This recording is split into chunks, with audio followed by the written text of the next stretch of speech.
What's up? My name's Nathan, and this is the start of my YouTube channel.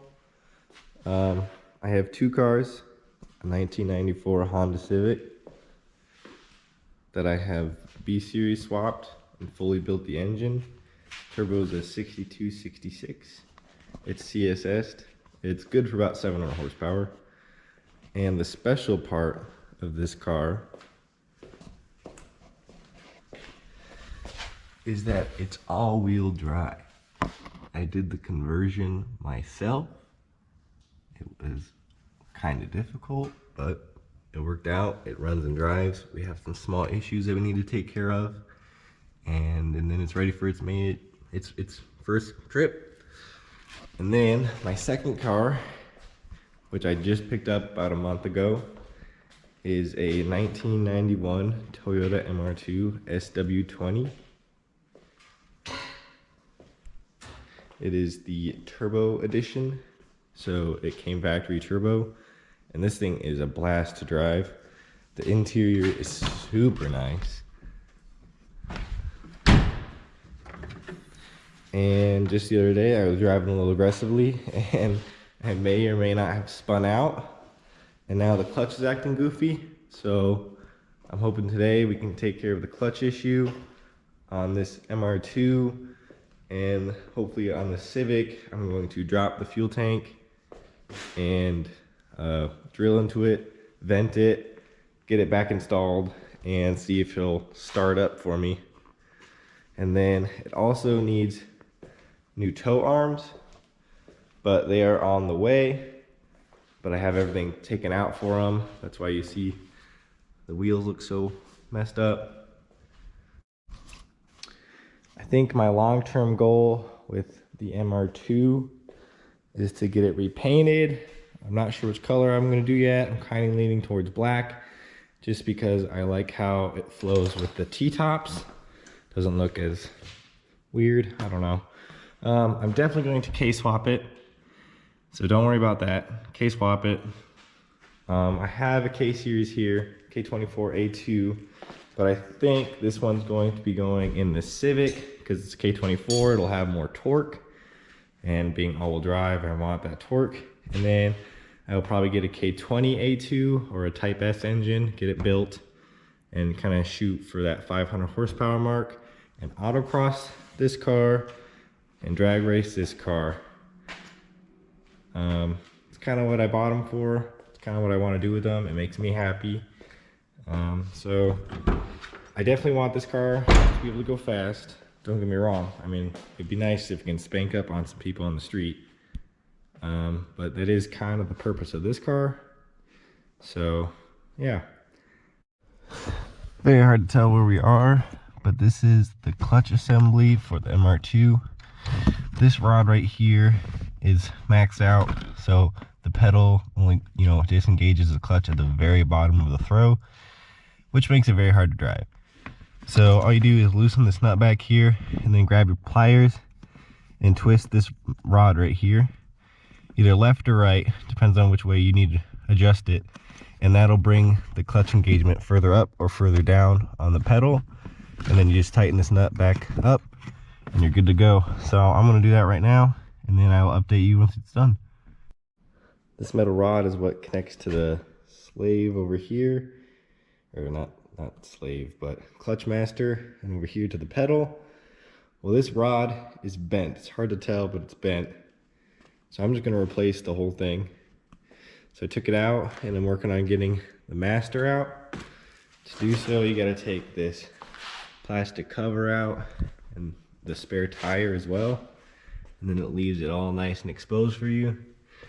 All you gotta do is take the clutch line off, and then there's two bolts holding the master on. So I'll get those undone. So I took it apart. Here's the rod. This cap just sits over this. And I've never taken apart an MR2 clutch master before. And this circle, I'm not sure if it's supposed to be, raindrop shape or not. But it looks pretty worn out, so I'm just gonna go ahead and replace it. So off to O'Reilly's. Turns out I'm not gonna be replacing this. No one carries it. and after further inspection, it looks to be perfectly fine. So my main goal is try to just get more adjustment through this rod, but I guess it is what it is. As you can see, I put the clutch master back on. This plastic piece, the frame, I'm gonna leave the spare out, no really need for it. It was a huge pain to get this back on. Sorry for the bad lighting, but it's in there.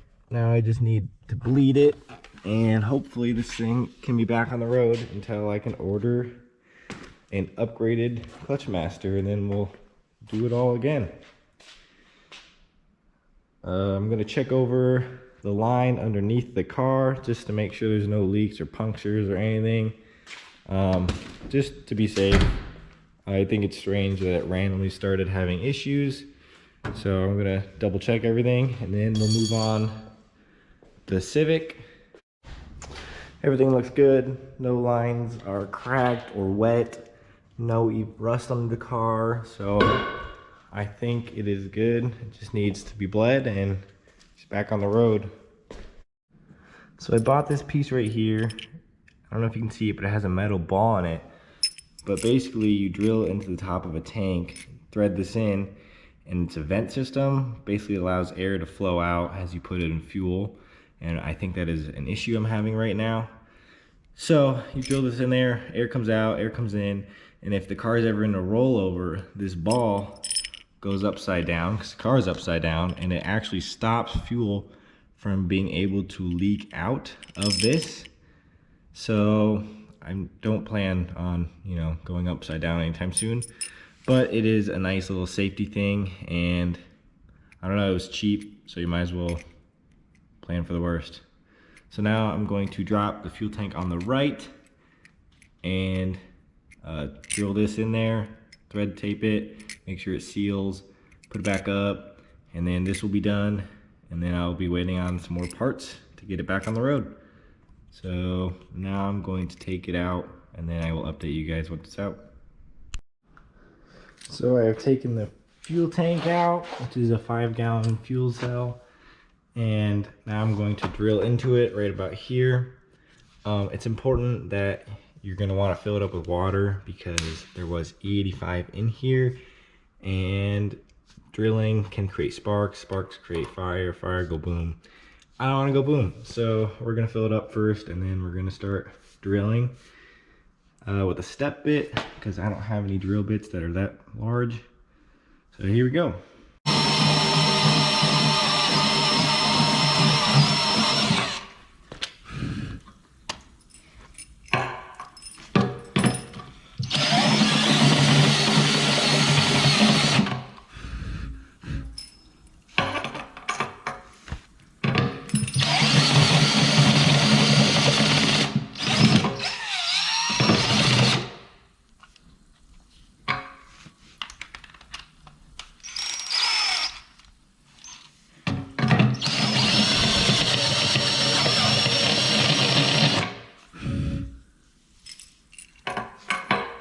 Getting closer.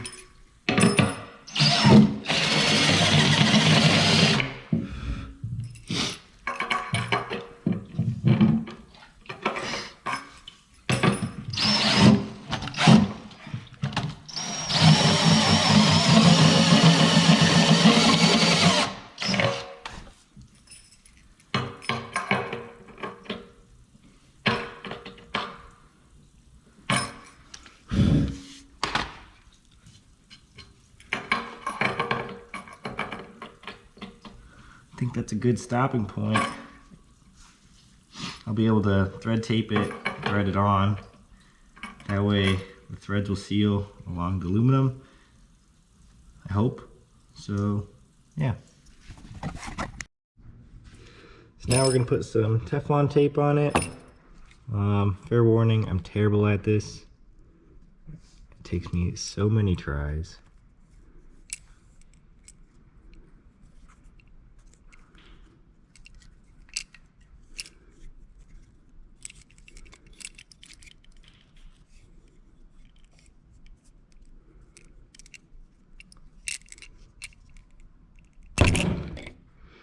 It actually went surprisingly well.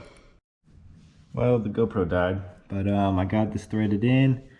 It was actually pretty difficult to get it as far as it is, so I'm pretty confident it's going to not leak and also do its job.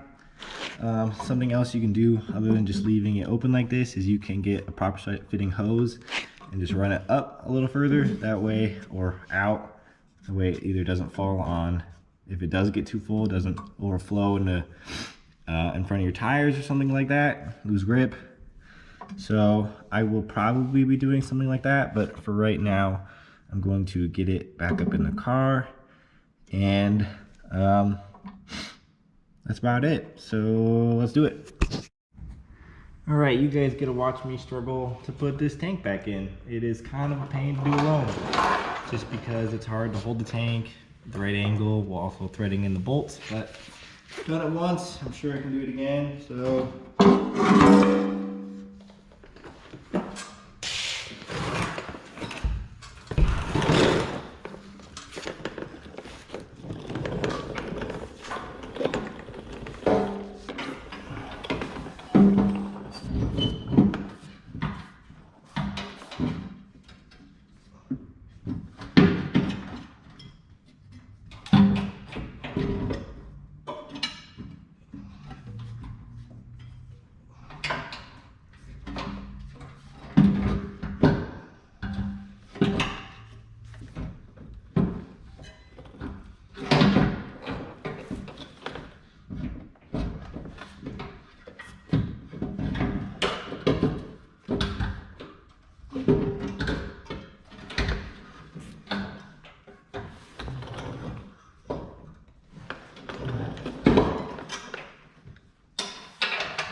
I got the CIVIC all finished up, fuel system at least, and so then I finally got to bleed the clutch on this.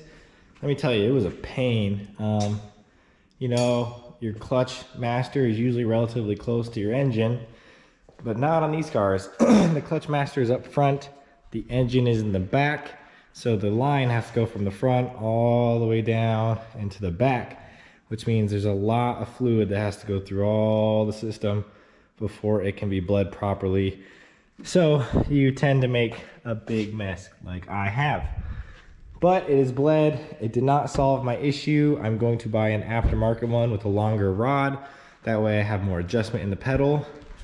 Once I get that in, I will obviously install it, make a video about it. It'll be cool. So yeah, for now it's back up running and driving. I know nothing actually happened to this thing other than uninstalling and reinstalling, but sometimes that's what you gotta do to figure out what you want to do. So yeah, thanks.